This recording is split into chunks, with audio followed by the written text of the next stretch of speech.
اگر کوئی چیز کسی کی موجود ہے، کسی جگہ پڑی ہوئی ہے، کسی نے رکھی ہوئی ہے، تو وہ اٹھانے کی بھی ہمیں اجازت ہے۔ اینٹیں مہنگی ہو گئی ہے، کافی مہنگی ہے نا جی ماشاءاللہ، اس لیے ہم لوگ گلیوں میں نہیں رکھتے۔ کیوں جی؟ ہمارے زمانے میں پاگل بھی وہ ہے جو روڑے اپنے گھر پہ پھینکتا ہے۔ اب جو درویش ہے نا پاگل، وہ بھی روڑے اپنے گھر پھینکتا ہے، کسی کے گھر پھینکتا، چونکہ پاگل جو ہوا، عقل مند نہیں ہے نا، اس لیے کوئی چیز اٹھاتا ہے تو لے کے۔ اب گلی میں لوگ، یار عجیب بات ہے نا، یہ تکلیف والی بات ہے نا کہ اینٹ ایک 10-12 روپے کی ہوگی، کیا ہے وہ بھی ہم لوگ گلی میں رکھنے کو تیار نہیں ہوتے۔ باقاعدہ ایک صاحب نے مجھ سے کہا کہ اگر ادارے میں ہمیں آپ اجازت دے دیں تو چلو گیٹ شیٹ بند ہوتا ہے۔ یار اینٹوں کے لیے، اینٹوں کے لیے میرے رسول کریم علیہ السلام نے فرمایا تیرے لیے جائز نہیں اپنے مسلمان بھائی کی چیز استعمال کرنا جب تک کہ وہ اس بات پہ راضی نہ ہو۔ اگر وہ راضی ہے پھر تیرے لیے جائز ہے۔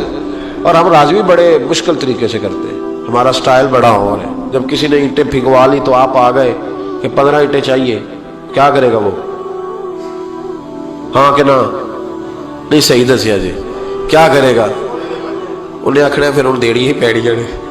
تو اب آپ کا کیا خیال ہے؟ بڑی خوشی سے دے رہا ہے، ہنس کے مسکرا کے دے رہا ہے، تو بھائی اتنی ضرورت تھی تو آپ موٹر سائیکل پہ جاتے کہ توڑا اینٹوں کا رکھ لاتے، وہ ملتی۔ یہ کیا ہے کہ شارٹ ہے دنیا میں، ہم تکلیف دیتے ہیں۔ حضرت وہب ابن منبہ تابعی بزرگ ہے، وہ کہتے ہیں میرا ایک دوست تھا تو 70 سال زندگی اس نے گناہوں میں گزاری، پھر اللہ نے اسے توفیق دی تو وہ نیک ہو گیا۔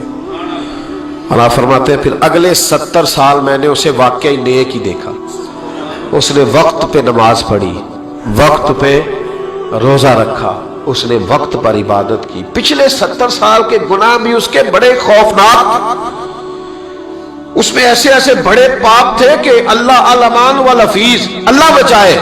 لیکن پھر جو اگلے 70 سال تھے وہ سونے بھی بڑے تھے، صاحب بھی بڑے تھے۔ پھر میں نے اسے فجر کی اذانیں دیتے بھی دیکھا۔ فرماتے 70 سال اس کے وہ، 70 سال اس کے یہ، اتنی لمبی اللہ نے اس کو عمر دی۔ آپ فرماتے ہیں جب اس کا انتقال ہوا تو میرے دل میں روز خیال آتا تو میں روز دعا کرتا کہ یا اللہ مجھے پتہ چلے کہ تو نے اس کے پچھلے 70 سال والے معاف کر دیے، مجھے کبھی پتہ چل جائے تو میرا دل ٹھنڈا ہو جائے، کیونکہ وہ گناہ بھی اتنے خوفناک تھے کہ وہ بڑے سخت تھے، بیان نہیں کیا جا سکتا۔ آپ فرماتے ہیں اللہ نے میری دعا قبول کی اور وہ مجھے خواب میں مل گیا۔ میں نے پوچھا بتا کیا بنا؟ تو کہنے لگا ساری معافی مل گئی، ایک نہیں ملی۔ وہ کیا؟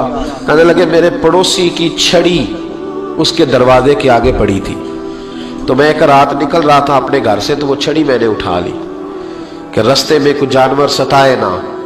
فرماتے بغیر اس کی اجازت کے اس کے دروازے پہ پڑی ہوئی چھڑی میں نے اٹھائی تھی۔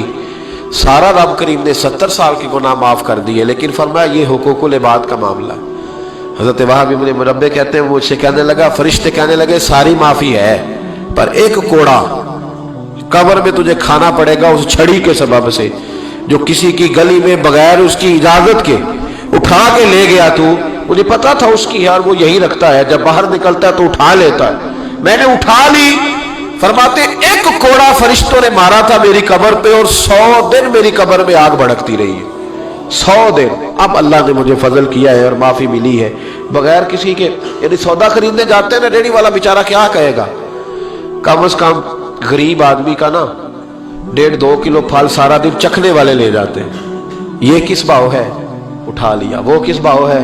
اٹھا لیا۔ کیا تماشا ہے، کیا طریقہ ہے۔ اور پھر طرز کر رہے ہوتے ہیں وہاں کھڑے ہو، کہتے او ہو کل دے رکھے گی آج تازہ نہیں کیا؟ کیا یار آپ چھوڑ دیں، وہ غریب آدمی ہے، اس کی بچت کیا ہے؟ 200-400 500 1000، تو جو آپ کھا گئے یہ کاہے کا وتیرہ ہے؟ کس طرح کا یہ رویہ ہے؟